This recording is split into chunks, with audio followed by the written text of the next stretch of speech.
ulit sa inyo lahat. Pag-aralan naman natin ngayon yung White Lion song na You're All I Need. Magandang kanta yan guys. Makukuha nyo to sigurado dahil ituturo ko naman siya ng dahan-dahan lang. At step by step yan. Lalong-lalo na yung kanyang intro guys. Basta lahat ng plucking pattern niya.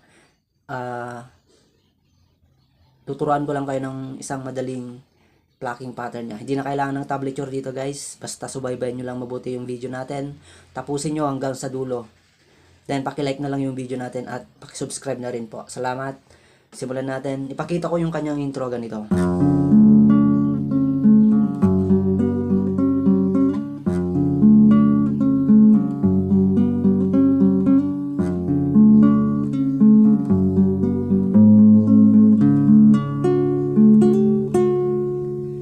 Ang unang chord dyan guys, D/F sharp yan. Alam nyo naman siguro yung chord na to. Siguro hindi pa pang beginner tong tutorial na to.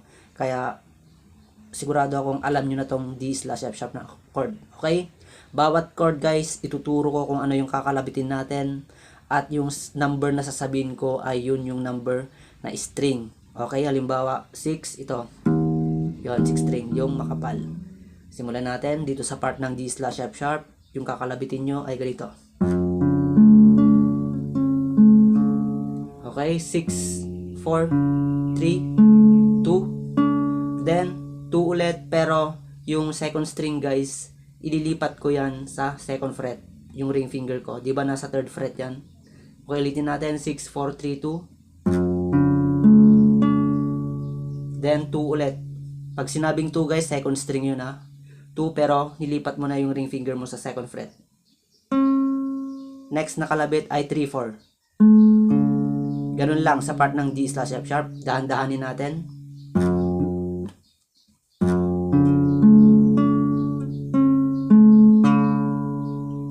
Okay. 6, 4, 3, 2. 2 ulit. Ilipat ko na sa second fret. Then 3, 4. Okay.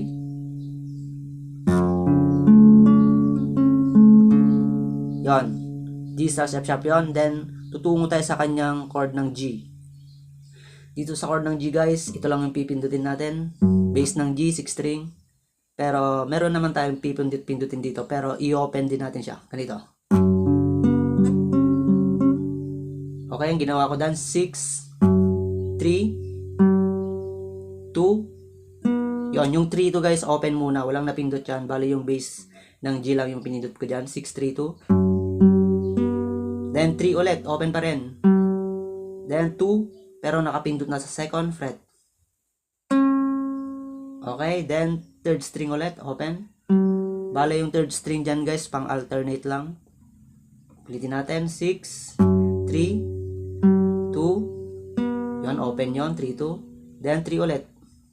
Tapos 2, nakapindot na sa second fret. Then third string ulit, open.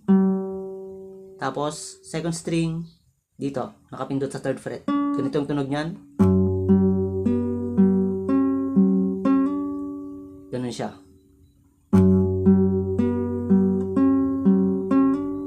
Yon. Ka-alternate ng second string guys, yung third string na open. Open lagi itong third string dito. Hindi napindot dyan. Bali, ang napindot lang dyan ay yung 2, dito, second fret, yung second string.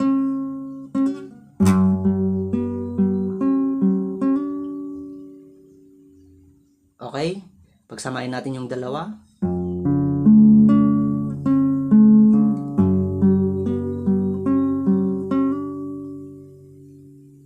Yon, di ba? Ulitin ulit 'yon. Babalik ka sa D/F sharp.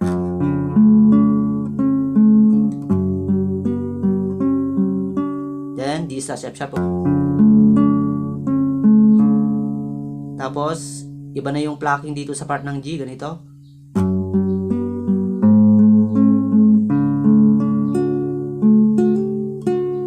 Dito sa part ng G ay 6, 3, 2, 3. Bale open yung 3, 2, 3 dyan guys. Bale ito lang yung napindot.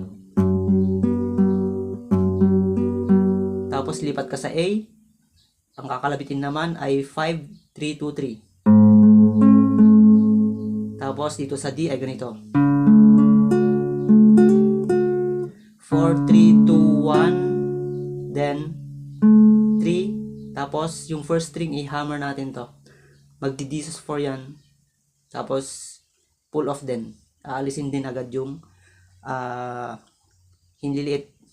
4, 3, 2, 1, 3. Yung 1, papalo na natin yung hinliliit. Tapos alis.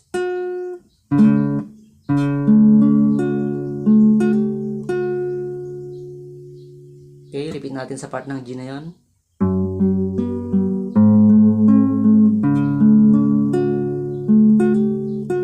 Ganun lang, pagsamahin natin lahat.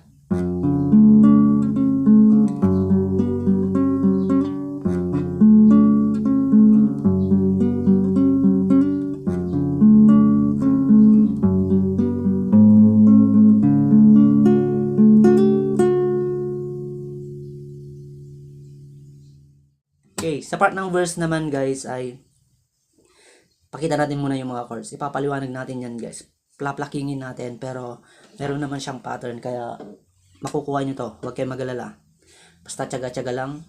Okay, yung unang chord dyan ay D/F sharp. I know that you're waiting. Yung pag-pluck dito sa D/F sharp guys ay kagaya dun sa pag-pluck natin sa intro kanina.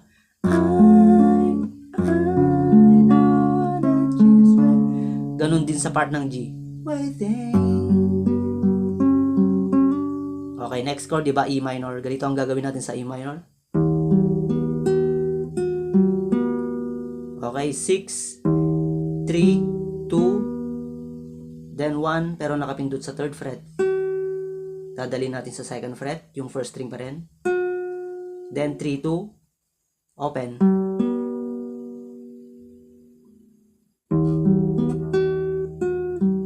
Ganun siya guys, dun sa part ng E minor. 6, 3, 2, 1. Nasa 3rd fret yung 1. Patungong 2nd fret. Then 3, 2. Ganito. Ulitin natin. From D/F sharp. I know that you're waiting. Then E minor. Ganun siya.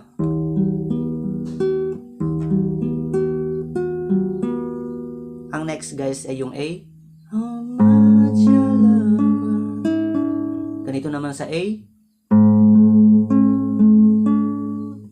5, 3, 2. Yan, naka-A position yan guys ha. Kasi mag-A sus4 yan.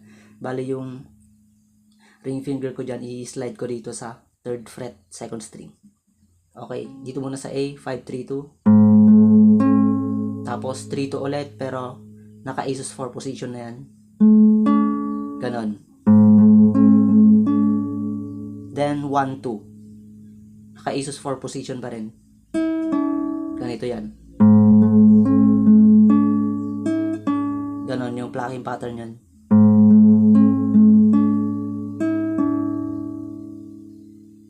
Ulitin natin from D/F sharp.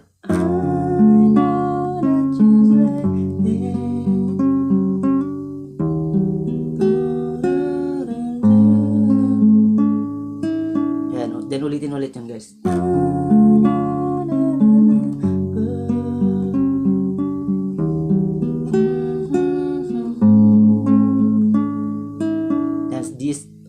D/F sharp ulit, ganun din yung pag-pluck.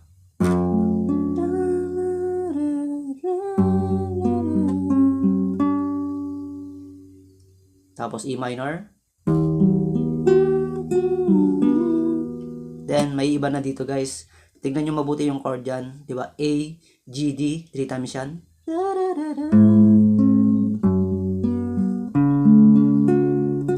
Ganun siya. Diba? Katapos sa E minor. Ulitin natin yung verse.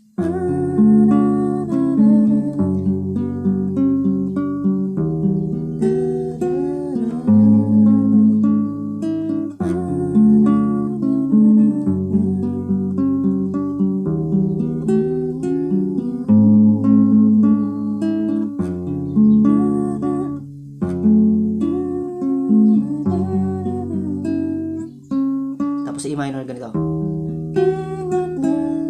Tapos yung A, ito na mabilis. 5, 3, 2, ganun lang sa A, then nilipat ka sa G, 6, 3, 2. Ganito. Tapos D. Ganun naman sa part ng D, 4, 3, 2, 1. Then hammer yung first string. Ganun. Tapos, bali 3 times yan, yung A, G, D.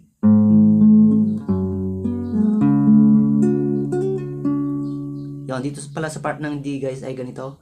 4, 3, 2, 1. Tapos, hammer natin yung first string. Then pull off.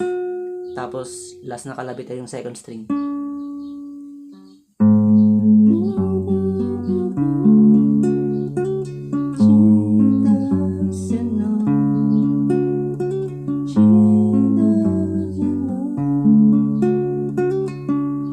Then G at A. Ang pag-pluck naman ng G at A sa dulo guys, yung G at A, di ba? Yun yung mga dalawang chord na huli. 6, 4, 3, 2, 5, 4, 3, 2. Ganun na yung pag-pluck. Kasi chorus na doon. Okay. Sabayan niyo ako guys, kantahin natin siya, pero hindi ko kakantahin na.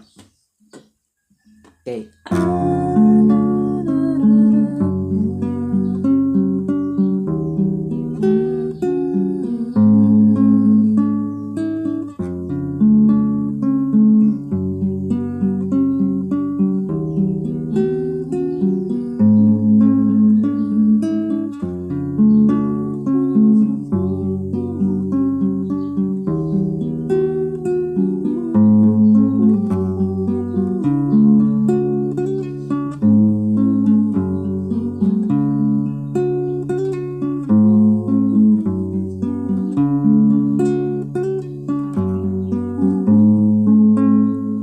Diba? Okay, then tutungo tayo ng chorus.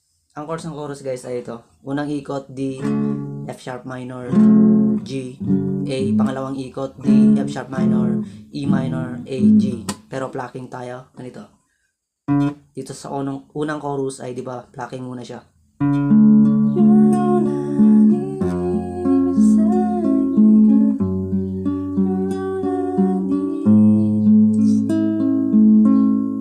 Ang pag-pluck dito sa D guys ay meron siyang pattern, base lang yung naiba dito. Ganito sa D, 4, 4, 3, 2, 3, 1, 2, 3, 2. 4, 3, 2, 3, 1, 2, 3, 2 guys. Yun yung pattern niya. Bali yung base niya yung 4th string guys ha. 4, 3, 2, 3, 1, 2, 3, 2. Tapos sa F sharp minor ay yung base yung 6th string naman. Diba? Alam nyo naman yung mga base niyan. 6, 4, 3, 2, 1, 2, 3, 2. G, 6 string yung bass, 6, 3, 2. Basta ganun niya siya guys.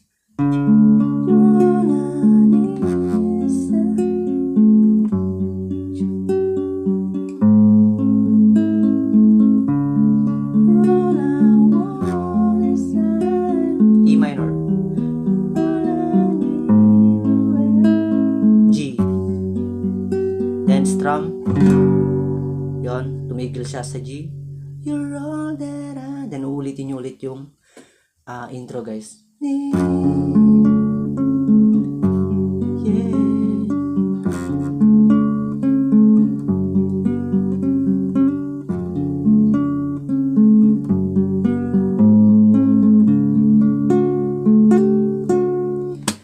Yung second verse niya guys ay gawin nyo lang yung ginawa nating pag-pluck dun sa first verse. Same chords, walang naiba doon. Okay, tugtugin natin siya.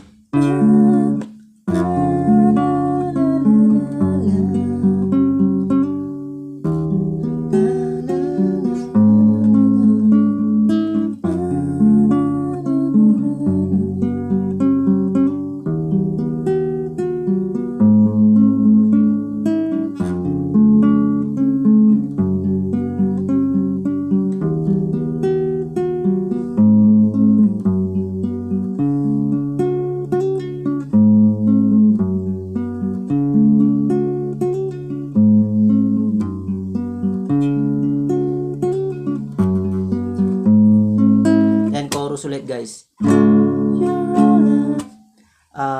Strum na ba doon sa second chorus? Parang ang alam ko ano pa rin eh. Plucking pa rin siya.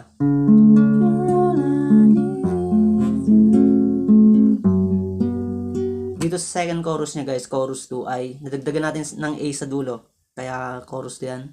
Meron siyang A sa dulo. Okay?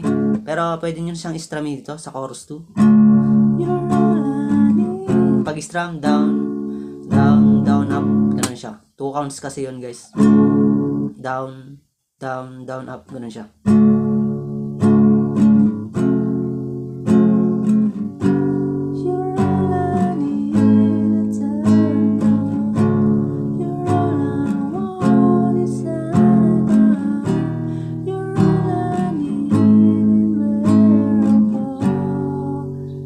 Then, di ba, G? Meron pang A. Pero bago ka mag-A, yung first string, yan. Third fret, patungong second fret, patungong A. Kasi bridge na yon. Tungo tayo ng bridge, guys. Okay, yung bridge na ganito. B minor. Tignan nyo yung paglipat ko, guys. Medyo may pagkakataon na mabilis yung paglipat. Hindi kasi pare-pareho yung paglipat dito. Medyo nagbababad, then bibiglang lilipat siya ganito. B minor yung una dyan. Tignan nyo, andyan naman yung mga chords. Tignan nyo paano siya ilipat. A, B, G, down, tapos D slash F sharp. Passing chord lang tong D slash F sharp guys. Ibig sabihin dinadaanan ko lang. Okay, ulitin natin. A, B, G, up, then D slash F sharp, E minor, tapos D. Okay, ulitin natin guys.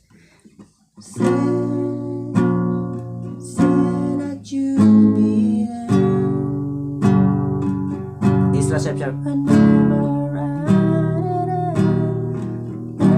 D, A, yon. Tapos yung isang ikot niya ay D. D slash F sharp, patungong G, D slash F sharp, E minor, D, A. Kasi meron na siyang adlib doon guys. Susunod na yung adlib doon. Okay, basta yung D slash F sharp dyan guys ay dinadaanan nyo lang siya. Okay, para malinaw ulitin natin.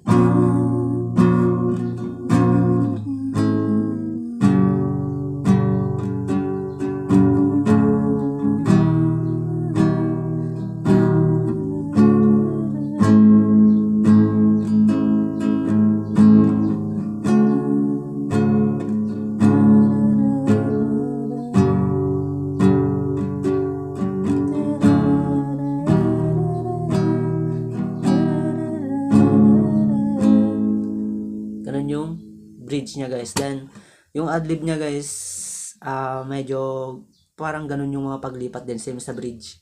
Kaya ipapakita ko na lang kung paano yung paglipat-lipat niya.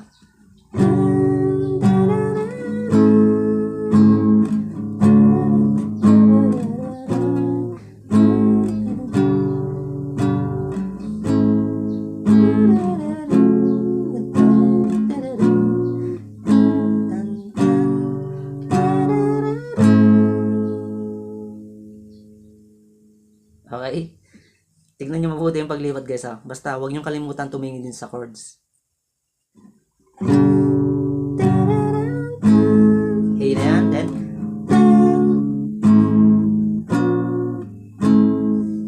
yan. Yan. Para pumreno ulit sa G, di ba? Then A, F sharp minor, B minor, A, G, A. Okay, bale, hindi na tayo nag-guitar solo doon. Dinaan na lang natin siya sa rhythm. Strumming na lang yung kanyang adlib, guys.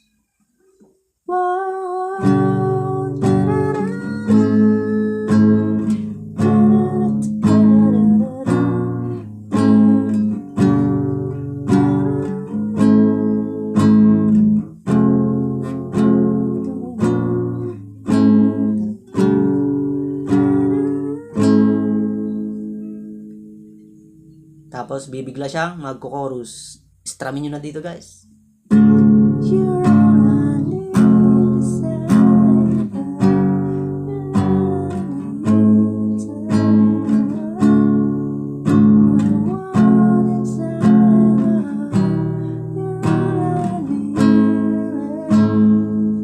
Tapos D ulit.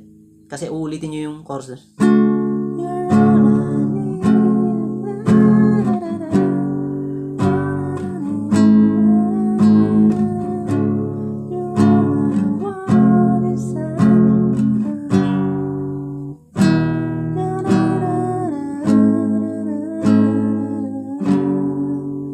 Tapos then meron tayong outro guys, ganito. All that I need is for you to believe.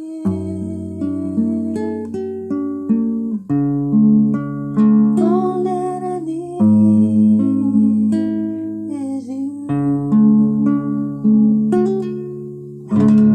Okay, yung plucking pattern niya guys ay same plucking dun sa chorus. Ganito. Halimbawa dito sa DI, 4, 3, 2, ganito. 4, 3, 2, 3, 1, 2, 3, 2. 4, 3, 2, 3, 1, 2, 3, 2. Yun guys. Bali, bass lang yung naiiba dito guys ha. Yung pattern niya ay bass lang yung naiba. All that I need G is for you to be G minor. Ganyan. Tapos, dito sa G minor guys ay ganito. 6, 4, 3, 2, 3. Tapos yung pinky finger natin, ilagay natin sa 5th fret. First string. Ganitong tunog niyan. Yan. Tapos i-remove din natin siya. Ganito. Tapos D. All that I need is you. Dito sa last na chord na DI, ganito. 4, 3, 2. Tapos hammer natin yung 1. Tapos strum. Yan. O kaya pluckingin natin ng pababa. From 4 to 1. All that I need is for you to believe. All that I need is you.